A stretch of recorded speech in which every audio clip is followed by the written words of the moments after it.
मेरे पास तो वो अल्फाज नहीं हैं कि मैं आपको किस तरह से मुखातिब करूं कि सब सख्तियां और मुश्किलात तो आप लोगों ने देखी। मैं तो गया था तो तहरीक लब्बैक पाकिस्तान थी, मैं आया हूं तहरीक लब्बैक पाकिस्तान है। इस दौरान जो भी जुल्म सितम किया गया उसको तो आपने झेला है, उसको तो आपने बर्दाश्त किया है।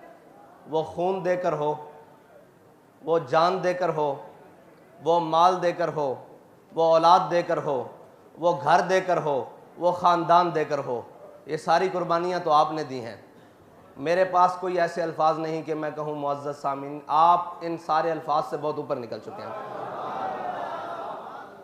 मेरे पास आपके कहने के लिए सिर्फ यही है कि आपने अपनी नज़र मंजिल की जानिब रख ली है।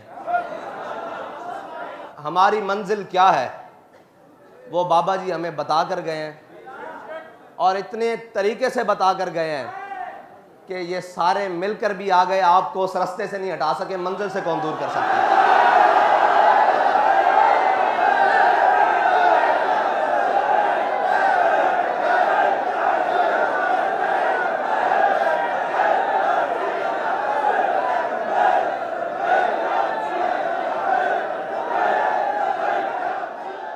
एक मोहब्बत करने वाले ने पूछा कि हाफिज़ साहब ये बताएं अब आप क्या देख रहे हैं। मैंने कहा यार मुझे ज़्यादा तो कुछ नज़र नहीं आता, ना मैं देख सकता हूँ, लेकिन मैं इतना ज़रूर देख रहा हूँ, एक तरफ सारी दुनिया है, एक तरफ तुम और तुम्हारा खुदा है, एक तरफ सारी कायनात खड़ी है और एक तरफ तुम और तुम्हारा खुदा है। तो मुझे यकीन है कि वो बाबा जी फरमाते थे इस्लाम कभी कंड नहीं लगन देता। और बातें तो बहुत होंगी लेकिन बातें कम होंगी, काम ज़्यादा होगा। बातें होंगी और बड़ी बड़ी होंगी लेकिन बातें कम और काम ज़्यादा होगा। सिर्फ बातें नहीं होंगी, ना हमने सिर्फ बातें पहले की हैं ना सिर्फ बातें अब करेंगे, हम काम करेंगे और फिर उसके हस्बे ज़रूरत जो बातें हुई वो भी करेंगे। क्योंकि अल्लामा इकबाल फरमाते हैं जब इश्क सिखाता है आदाब खुद आगाही, जब इश्क सिखाता है आदाब खुद आगाही, खुलते हैं गुलामों पे असरार शहनशाही। अत्तार हो रूमी हो राजी हो गजाली हो, अत्तार हो रूमी हो राजी हो गजाली हो, कुछ हाथ आता नहीं बे आहे सहरगाही। ना उम्मीद ना हो इनसे या रहबर फरजाना। लोग कहते हैं जी फिर क्या होगा, मैंने कहा ना उम्मीद ना हो इनसे रहबर फरजाना। मैंने अल्लामा इकबाल से पूछा, 9 वाले दिन भी पूछा, 12 अप्रैल को भी पूछा, कल भी पूछा, रोज ही पूछता था कि इकबाल क्या। तो इकबाल कहता था ना उम्मीद ना हो इनसे ए रहबर फरजाना, कम कोश तो हैं लेकिन बेजौक नहीं राही, कम कोश तो हैं लेकिन बेजौक नहीं राही। और ए तायर लाहौती, लोग समझते हैं कि ये उन मकासद के लिए आए हैं। मैंने कहा हमारा पीर हमें बता कर गया है और हमारा बाबा हमें समझा कर गया है। हमारे बाबा जी हमें समझा कर गए हैं और अल्लामा इकबाल बता कर गए हैं कि ए तायर लाहौती, उस रिज्क से मौत अच्छी।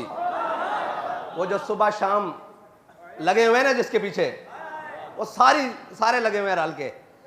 अल्लामा कहता है ए तायर लाहौती, वो शख्स जो शैलिंग चारों तरफ मौजूद थी उसके बारे में जो एक केला झंडा लेकर खड़ा हुआ है ना, इकबाल ने उसको कहा है तायर लाहौती, उसको कहा है। जब चारों तरफ से वो घिरा हुआ केला मर्दे कलंदर, मैंने उसकी तस्वीर देखी है, एक झंडा लेकर खड़ा है, उसको कहा इकबाल ने ए तायर लाहौती, ए तायर लाहौती, उस रिज्क से मौत अच्छी। वो रिज्क जो लोग कहते हैं आप इधर आ जाएं, ये ले लें, वो ले लें, कर लें, उसके बारे में इकबाल कहता है तायर लाहौती, उस रिज्क से मौत अच्छी जिस रिज्क से आती हो परवाज में कोताही। वो परवाज कौन सी परवाज, जो बैठें और जो सजदा दें तो लोग कहें हजरत खालिद बिन वलीद रूमियों के साथ जंग कर रहे, तो रूमियों ने एक जासूस भेजा मुसलमानों के लश्कर में। उन्हें कहा यार ये देख कर आओ ये कौन लोग हैं, आप में भी भेजते हैं ना वो, कि देख के आओ केड़े बंदे ने ये हैं कौन, ये कौन ने।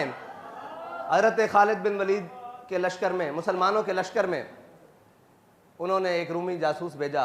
हजरत खालिद बिन वलीद की आदत फरमा रहे थे, उन्होंने कहा यार देख कर आओ, ना दिन देखते हैं ना रात देखते हैं। वही खसूसियात हैं, मोमिन वही हैं, बस उनके गुलाम हैं। कोई ज़माना ही बदला है, वरना बंदे तो वही हैं। मेरी नज़र में तो उन्हीं के गुलाम है ना, अदाएँ भी वही हैं, सारा कुछ वही है, बस ज़माना ही बदला है। तो उन्होंने कहा जाओ देख कर आओ ज़रा, ये हैं कौन, ये कौन है ना जो दिन देखते हैं ना रात देखते हैं। आपके बारे में भी ये कहते हो, ये कौन ने, उनको परवाह ही नहीं ज़माने दी। ऐसे ही कहा करते हैं कहने वाले। अगर अमल में इखलास हो ना तो देखने वाला कहता है यार चेक तो करो है कौन यार, ना सुनते ने ना वेखते ने कौन है, बस कहते ने उन्हें जाना, उन्हें जाना। तो उन्होंने कहा देख कर आओ ये कौन है जो ना दिन देखते हैं ना रात देखते हैं, ना मशरिक देखते हैं ना मगरिब देखते हैं, बस चले जा रहे हैं, चले जा रहे हैं मंजिल की जानिब, इस्लाम के झंडे गाड़ते जा रहे हैं। तो वो रूमी जासूस गया, उसने सहाबा के लश्कर में, मुसलमानों के लश्कर में दिन भी गुजारा और रात भी गुजारी। तो वापस जाकर उसने जो अल्फाज कहे थे ना, उसने कहा उम्र हुबानुम बिल्लैल व फुरसानुम बिन नहार। उसने कहा वो रात के राहिब हैं, जब वो रब के हुजूर खड़े होते हैं ऐसे लगता है इनको दुनिया और माफिया की कोई खबर ही नहीं है। उसने कहा जब सुबह मैदान में घोड़े की पुश्त पर बैठते हैं ना तो ऐसे अकड़ के बैठते हैं जैसे घोड़े की पुश्त पर दरख्त निकल आया हो। हम बड़े मिस्कीन हैं, हमारा सर ऐसे रहता है, लेकिन जब हक की बात आ जाए फिर ऐसे नहीं रहता, क्योंकि हमारे बड़ों ने हमें सिखाया ही नहीं। हम तो बाबा जी से सुनते रहे ना कि है मशक सुखन जारी और चक्की की मशक्कत भी, हसरत की तबीयत भी। बस ये जो मौलाना ने फरमाया ना एक तुरफा तमाशा है, यही है तहरीक लब्बैक। सबको समझ ही नहीं आती, वो कभी उस जानिब से आते हैं, किसी जिस जानिब से भी आए वो आपको इश्क रसूल में ही मस्त देखते हैं, मोहब्बत रसूल में ही मस्त देखते हैं। और यकीन मोहकम वो बाबा जी हमारा कर गए हैं, यकीन मोहकम अमले पहम, ये अमले पहम जिससे आप तकरीबन गुजर रहे हैं शुरू से, लेकिन ये जो 7 महीने गुजरे हैं ना ये हकीकी अमले पहम है। बाकी भी हकीकी हैं लेकिन ये मुश्किल तरीन अमले पहम है। यकीन मोहकम अमले पहम मोहब्बत फाते आलम, जिहाद जिंदगानी में यही है मर्दों की शमशीरें, मर्दों की शमशीरें यही हैं, बाकी हो किसी की ना हो, मर्दों की यही है। इकबाल कहता है तायर लाहोती उस रिज्क से मौत अच्छी जिस रिज्क से आती हो परवाज में कोताही, दारा और सिकंदर से वो मर्द फकीरोला हो जिसकी फकीरी में बुए असदुल्लाही।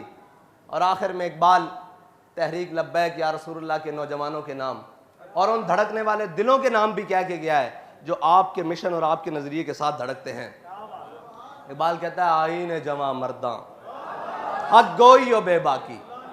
उन्हें कहा जो मर्जी हालात हो, जो जब मर्जी जबर होवे, कल अदम होवो, भूख होवे, कपड़े ना होन, पैर जुतियां ना होन, गोलियां भी बरस रही होन, शैल भी होन, अपने भी जनाब गैरां दी सफा खड़े होन, गैर जनाब जुल्म ते उतरे आए होन, कहंदा आई ने जवा मर्दा, कहंदा तेरा आइन जड़ा ना वो इंज खलोना ते खलो के आखना की है कि सितम करे धरा। ये नहीं कहना कि सानू घर जान दो, ये नहीं कहना कि जनाब इंज कर लीए उन कर लीए, उन्हें कहना नहीं, आई ने जवां मर्दा हक गोई ओ बेबाकी, अल्लाह के शेरों को, अल्लाह के शेरों को, अल्लाह के शेरों को आती नहीं रूबाही। इंशाअल्लाह अभी उर्स की तकरीबात होंगी, बहुत सारी आपसे बातें होंगी। तो मैंने तो ये कहा कि मैंने जब से कल ज़ख्मियों को मिला हूँ ना तो समझते थे कि बड़ा जज्बा है, बड़ा शर्मिंदा शर्मिंदा जज्बा है अंदर कि कुछ भी नहीं है। उनको देखकर जिसकी आंख नहीं, जिसकी टांग नहीं, जिसके बाजू नहीं, उनको देखकर कि उनका जज्बा आज कितना औजे सुरैया पर चमक रहा है और किस मकाम पर है। मैंने अपने अंदर जो अपना जज्बा महसूस किया या अपनी जो बात महसूस की वो बड़ी शर्मिंदा शर्मिंदा बात की। आप बहुत बड़े लोग हैं इसलिए कि आपको हुजूर के दीन के लिए चुन लिया गया है। आपको हुजूर के दीन के लिए इंतखाब कर लिया गया है आपका, बस आपने अपनी मंजिल की जानिब बढ़ना है। और हमारी मंजिल क्या है? उसके लिए जो कुर्बानी हो, जो कुछ भी हो, हमने जाना मंजिल की तरफ है। और फिर उस मंजिल से आगे जो रास्ता जाता है वो बाबा जी फरमाते थे हम सूए हशर चलेंगे शाह अबरार के साथ।